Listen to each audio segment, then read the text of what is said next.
Maintenant, on va voir le deuxième TP qui est la loi de Kirchhoff. D'accord? Donc, pour la loi de Kirchhoff, on a deux lois. Donc, premièrement, on va voir la loi des nœuds. Pour ça, la même chose. On aura besoin d'un générateur de courant. Donc, 3, plutôt 4 multimètres et 3 résistances et des fils de connexion. D'accord? Donc, tout d'abord, on va faire ce montage. Donc, on a 3 résistances. Donc branché en parallèle, donc on a un fil plus du générateur vers votre nœud. Donc après on a un fil du premier nœud vers la résistance, un deuxième fil du nœud vers la deuxième résistance et un troisième fil allant du nœud jusqu'à la troisième résistance. La même chose pour la sortie, donc vers la première résistance vers notre nœud, la deuxième résistance vers le nœud de sortie et la troisième résistance vers le nœud. D'accord? Et maintenant, on va brancher donc, vers le nœud de sortie, vers le moins du générateur. Maintenant, on aura besoin de brancher nos 4 ampères-mètres pour mesurer la tension du générateur, la tension, plutôt l'intensité du générateur, l'intensité de la première résistance et de la deuxième et de la troisième. Donc, tout d'abord, comment faire? Donc, on a un fil allant du plus du générateur vers le plus de l'ampère-mètre. Et la même chose, du plus de la sortie de l'ampère-mètre vers notre nœud. D'accord? Donc, ça va nous donner l'intensité du générateur. Donc, sans oublier de régler le générateur à une tension de 10 volts. D'accord? Donc, maintenant, on aura besoin de brancher nos 3 autres ampères-mètres. Donc, qu'est-ce qu'on fait? Juste, on enlève ce qu'on appelle un jumper et on branche de la résistance vers le plus de l'ampère-mètre et du plus de la sortie de l'ampère-mètre vers notre nœud. D'accord? La même chose pour la deuxième résistance. On branche de la sortie de la résistance vers l'ampère-mètre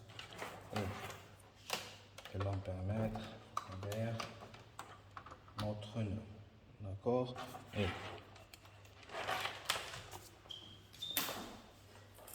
en dernier, on enlève le jumper vers la résistance, vers l'ampère-mètre, de l'ampère-mètre vers notre nœud, sans oublier de régler le multimètre en fonction ampère-mètre. Comme ça, on aura la tension, plutôt l'intensité du circuit, donc l'intensité de la première résistance, l'intensité de la deuxième résistance et l'intensité de la troisième résistance.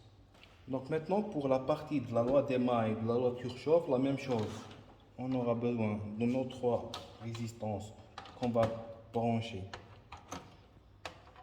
en série, d'accord? Et on a un fil allant du plus du générateur vers l'entrée des résistances et un fil de sortie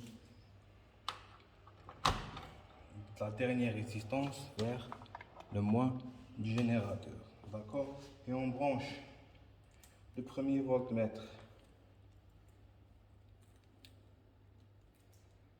en parallèle avec tout le circuit. Cela va nous donner la tension du circuit, la tension générale, et on va brancher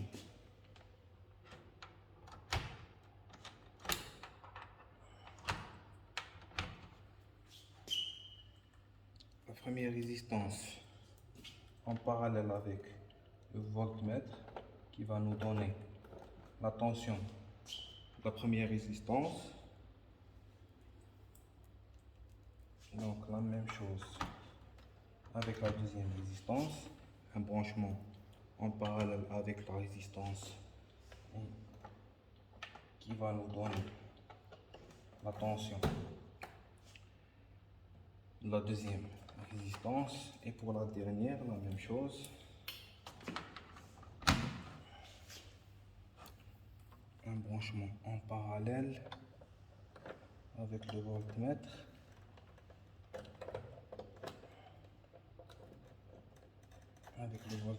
qui va nous donner la tension de la troisième résistance. Donc c'est un branchement des voltmètres quand on a un circuit avec des résistances en série. Donc le premier va nous donner la tension générale du circuit, le premier va nous donner la tension de la première résistance, ainsi que la tension de la deuxième résistance et la tension de la troisième résistance. Et merci.